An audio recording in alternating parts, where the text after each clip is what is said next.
dear friends. I hope all of you are safe and staying at home only. I, Prashant Lakhani, welcomes you once again in the world of SYJC Economics, Chapter 3B, that is Elasticity of Demand. We have already discussed that. What is elasticity of demand? So it refers to any rise or fall in demand as a result of change in price or any other commodities. Basically, we have discussed three different types of elasticity of demand, that is price elasticity, income elasticity and cross elasticity. Out of these three types, first one, that is price elasticity of demand, is very important to discuss. What is price elasticity of demand? It is the ratio of a percentage change in demand of a commodity to a percentage change in price of that commodity. Friends, we have already discussed one formula of that, that is percentage change in demand upon percentage change in price. अगर वो price की वजह से demand ऊपर नीचे हो रहा है तो प्राइस इलास्टिसिटी, अगर वो इनकम की वजह से डिमांड ऊपर नीचे हो रहा है तो इनकम इलास्टिसिटी, अगर कोई और सब्स्टिट्यूट प्रोडक्ट की प्राइस की वजह से उस दूसरे प्रोडक्ट में चेंज आ रहा है, चाय की प्राइस बढ़ने से कॉफी की डिमांड में चेंज आ रहा है, तो it is cross elasticity. After that we have discussed types of price elasticity of demand. Types of price elasticity of demand, जहां पे हमने ये कहा था कि basically we have five types of price elasticity of demand. Perfectly elastic demand, perfectly inelastic demand, relatively elastic demand, relatively inelastic demand and unitary elastic demand. Out of these five types, first two types we cannot measure. Perfectly elastic demand, it is not practical, possible in theory only. Perfectly inelastic demand, जहाँ पे demand हिलने को तैयार ही नहीं है तो हम major क्या करें, हम गिने क्या? तो we can measure only three types. If it is relatively elastic demand, ED greater than 1, profit making business, धूम कमाई करो. If it is unitary elastic demand, ED equals to 1, no profit no loss. Continue करके देखो, आज नहीं तो कल नहीं तो परसों, कब भी तो प्रॉफिट में कन्वर्ट होगा. If it is relatively inelastic demand, ED less than 1, it's a loss making business, ताला मार के निकल लो वरना कर्ज में डूब जाओगे. Now to measure our business out of this three types of price elasticity of demand, we are in which category? To measure that, we have four different methods of measuring price elasticity of demand. We have four different methods of measuring price elasticity of demand. अपना business कौन सी category में आएगा वो गिनने के लिए we have four methods. Out of that, first two methods we have already discussed, and that two methods are very important from exam point of view, short note point of view. First one was total outlay और expenditure method, जहां पे हमने एक formula discuss किया था, outlay equal to price into demand, जहां पे ये समझाया गया कि at the first stage outlay increases from 100 to 108, तो ED greater than 1. At the second stage outlay is maximum and constant at 112, तो ED equals to 1.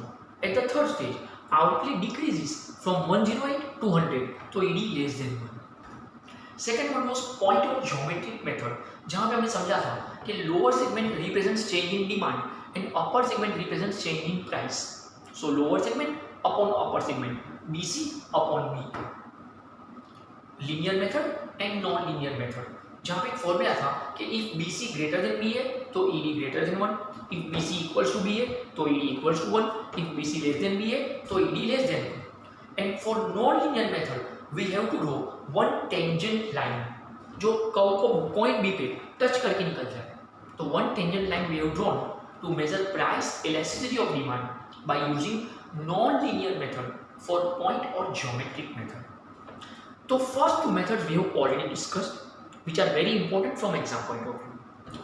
Today we are going to cover more two methods, and that is, friends, अगर मैं यहाँ पे समझ पाऊँ तो today most easiest topic of economics sorry most easiest topic of economics and that is third method, percentage और ratio method. देखो नाम से ही एक बात तो समझ में आ गई, नाम से ही एक बात समझ में आ गई, ये मेथड एल्जेब्रा से रिलेटेड है। पॉइंट और ज्योमेट्रिक मेथड ज्योमेट्री से रिलेटेड था। टोटल आउटले और एक्सपेंडिचर मेथड जो था, टोटल आउटले और एक्सपेंडिचर मेथड जो था वो इकोनॉमिक्स से रिलेटेड था। Total outlay and expenditure method जो था वो इकोनॉमिक्स से रिलेटेड था। ओके, पॉइंट और ज्योमेट्रिक मेथड जो है वो ज्योमेट्री से रिलेटेड है। एंड फाइनली परसेंटेज और रेशियो मेथड जो है ये एल्जेब्रा से रिलेटेड है। One of the most easiest method, बहुत कुछ हम ऑलरेडी डिस्कस कर चुके हैं। So give the heading third point. अगर ये एग्जाम में आ गया 2 मार्क के लिए तो you are very lucky. Give the heading third method capital C, percentage और रेशियो मेथड। नाम ने ही एक बार बता दी कि एल्जेब्रा का मेथड है, परसेंटेज और ratio method. Write down the formula, elasticity of demand equal to, elasticity of demand equal to percentage change in demand, percentage change in demand whole thing upon percentage change in price, percentage change in price। आप बोलेंगे sir ये formula हम already discuss कर चुके हैं। You are right. जब हमने पहली बार प्राइस इलास्टिसिटी ऑफ डिमांड समझा था for the very first time when we discuss price elasticity of demand, जहां पे हमने ये डिस्कस किया था कि delta D upon D into 100 whole thing upon delta P upon P into 100, वो वाला फॉर्मूला। तो वो फॉर्मूला का जो बेस था वो यही तो था। तो elasticity of demand equal to percentage change in demand upon percentage change in price. यहाँ पे हम इस फॉर्मूला को एलोबरेट नहीं करेंगे, यहाँ पे हम उसकी 3 सिचुएशन को कंपेयर करेंगे कि whether our business profit making और इट इज लॉस मेकिंग और it is no profit no loss making. Okay, तो continue next time. There are 3 situations, there are 3 situations, there are 3 situations. Number 1, first one is number 1, if percentage change in demand, if percentage change in demand greater than percentage change in price, if percentage change in demand is greater than percentage change in price, comma ED greater than 1, ED greater than 1, that is relatively elastic demand, that is relatively elastic demand। now see, तुरंत समझ में आ जाएगा अगर मैं इस formula को ध्यान से देखता हूं। अगर न्यूमरेटर बड़ा है, अंश बड़ा है, न्यूमरेटर ऊपर वाला, देखो ऐसे भी फ्रेंड्स, अगर ऊपर वाला मेहरबान तो गधा भी पहलवान, अगर ऊपर वाला मेहरबान तो गधा भी पहलवान, करेक्ट। तो अगर न्यूमरेटर बड़ा है तो फिर वो प्रॉफिट मेकिंग बिजनेस होगा। तो यहीं से फर्स्ट सिचुएशन क्लियर हो गई। If percentage change in demand is greater than percentage change in price, ED greater than 1, तो relatively elastic demand. Second one, now very easy to understand and very easy to remember and very easy to compare also. Second one, if percentage change in demand, if percentage change in demand is equal to percentage change in price, comma ED equals to 1, that is unitary elastic demand, that is unitary elastic demand। Third one, if percentage change in demand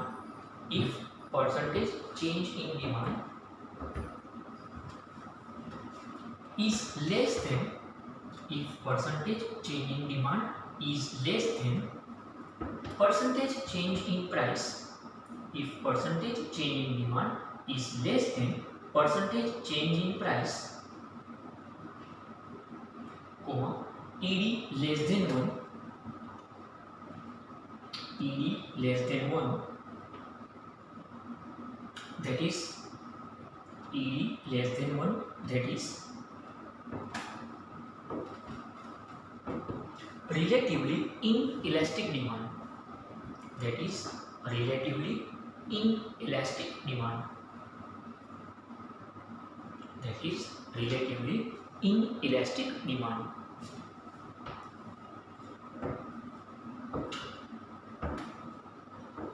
So friends, we have already discussed three different situations by using percentage और ratio method. तो percentage और ratio method को इस्तेमाल करके हम अपनी तीनों category को गिन सकते हैं. अगर न्यूमरेटर बड़ा है तो profit making ED greater than 1. अगर न्यूमरेटर एंड डिनोमिनेटर दोनों इक्वल अप पे है तो ईडी इक्वल टू 1. अगर न्यूमरेटर छोटा हो जाए और डिनोमिनेटर बड़ा हो जाए तो ED less than 1. Now see, क्यों हम बाकी की दो सिचुएशन नहीं गिन सकते, perfectly elastic demand and perfectly inelastic demand, why we can not measure? क्योंकि मैथ्स के हिसाब से भी, एल्जीब्रा के हिसाब से भी, अगर आप कोई चीज़ का रेशियो कंपेयर करते हो तो you have two options, numerator and denominator. अब अगर न्यूमरेटर बड़ा है तो ईडी ग्रेटर देन 1, दोनों इक्वल है तो ईडी इक्वल टू 1, न्यूमरेटर छोटा है तो ईडी लेस देन 1. इसके अलावा फोर्थ एंड फिफ्थ सिचुएशन तो पॉसिबल ही नहीं है. या तो न्यूमरेटर बड़ा है डिनोमिनेटर से, या तो दोनों इक्वल अप पे है, या तो न्यूमरेटर छोटा है डिनोमिनेटर से. चौथा और पांचवा सिचुएशन हम लाएंगे कहाँ से, कुछ है ही नहीं. That is why perfectly elastic demand, perfectly inelastic demand we can not measure in practical life. Okay, मैं बार बार ये प्रूव करते जा रहा हूँ कि we can measure only three situations, we can measure only three types of price elasticity of demand, whether it could be ED greater than 1 or it could be ED equals to 1 or it could be ED less than 1. Fourth and fifth type, that is perfectly elastic demand, perfectly inelastic demand, we cannot measure in practical life. So that was our third method, percentage or ratio method. Okay friends, पहला जो method था वो था total outlay और expenditure method जो economic से related था. दूसरा था पॉइंट और ज्योमेट्रिक मेथड जो ज्योमेट्री से रिलेटेड था. तीसरा परसेंटेज और रेशियो मेथड जो एल्जीब्रा से रिलेटेड था. Now we are moving towards fourth method जो आपको बोर्ड एग्जाम के लिए not IMP, I repeat my words, 12th board exam के लिए ये मेथड को वो नहीं पूछेंगे, they will not ask this. Okay, future में आप में से जो भी लोग सीए, सीएस, सीएमए सोच रहे हैं, जो भी लोग एमबीए की पढ़ाई सोच रहे हैं, उन लोगों के पॉइंट ऑफ व्यू, जो लोग अच्छी स्टडी सोच रहे हैं आगे जाके प्रोफेशनल कोर्स पे, उन लोगों के लिए fourth method is very important, very important. Otherwise 12th standard point of view fourth method is not important from exam point of view.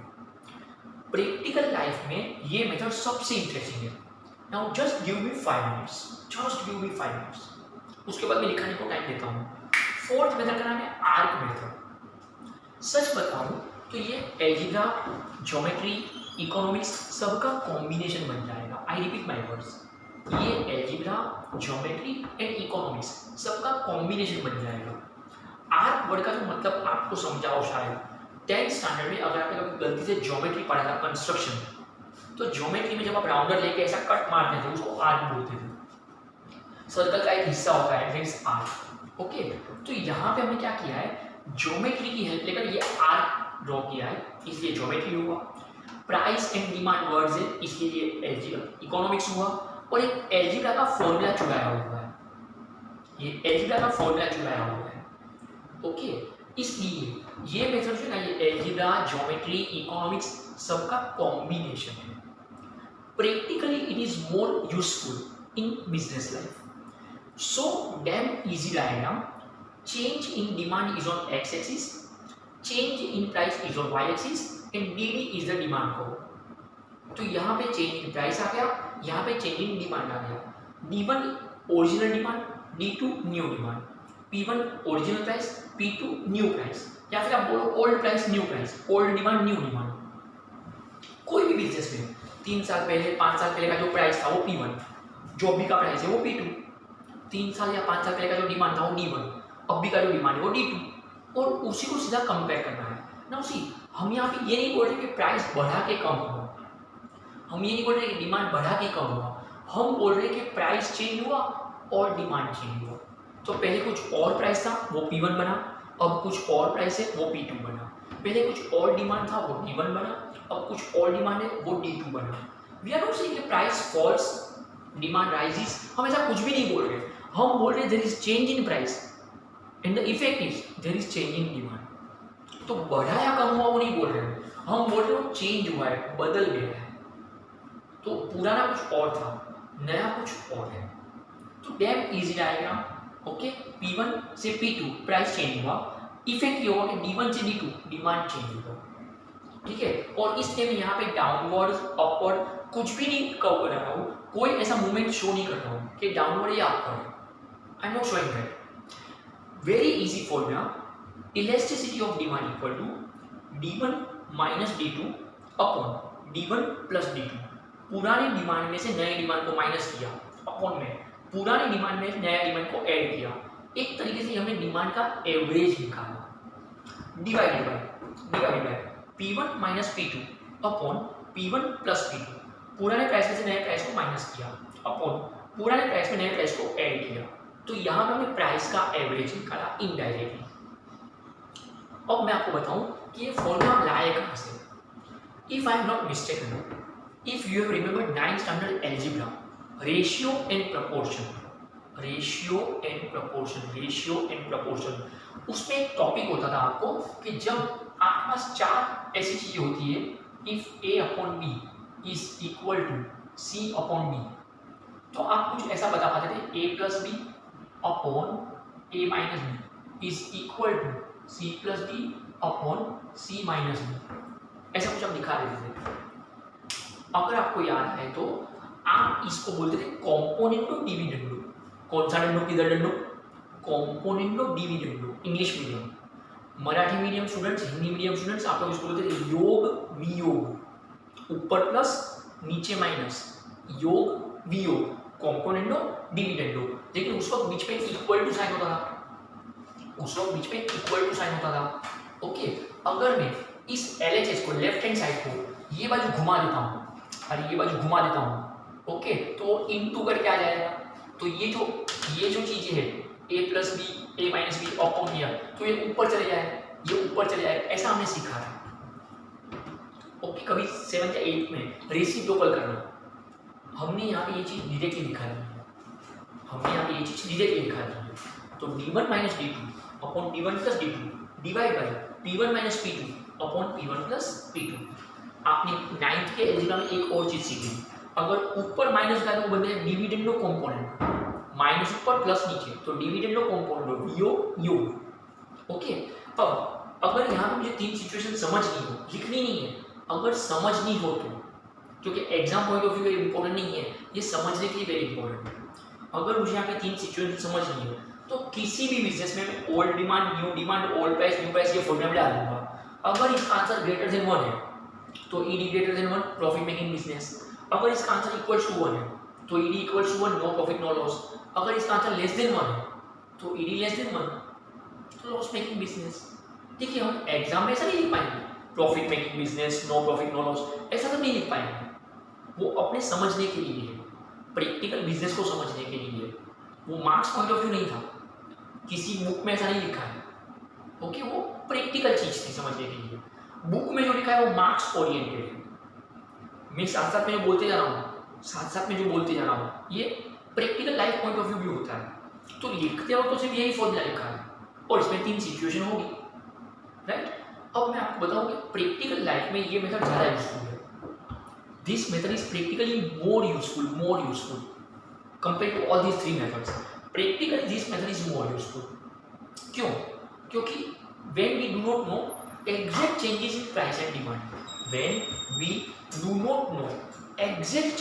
in price and demand, किसी भी बिजनेस में अगर मुझे exact change in price and exact change in demand नहीं पता है तो मैं उसका एवरेज निकालता हूँ अप्रोक्सीमेट कि 3 साल पहले प्राइस ये था अब ये है, 3 साल पहले डिमांड ये था अब ये है। तो when we do not know exact change in price and demand, तो this method is excellent one, Okay, so now give the heading capital D, arc method. Just draw the diagram, write down this formula, इस formula वो वाला नहीं, draw this diagram, write down this formula और उसके बाद मैं छोटा सा explanation दे रहा हूँ.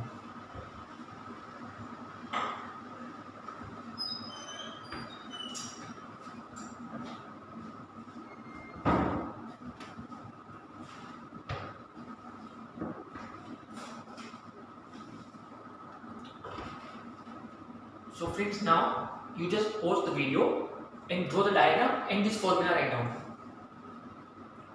और उसके बाद का एक्सप्लेनेशन में लिखा रहा हूँ.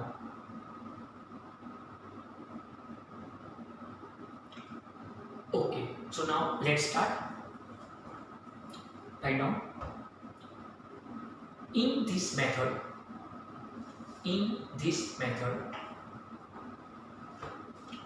D1 equal to original demand, D1 equal to original demand, D2 equal to new demand, D2 equal to new demand, P1 equal to original price, P1 equal to original price, P2 equal to new price, P2 equal to new price. Next line write down. This method is practically more useful. This method is practically more useful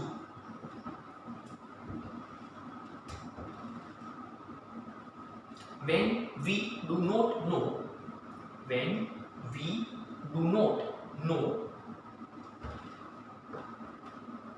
the exact changes, when we do not know the exact changes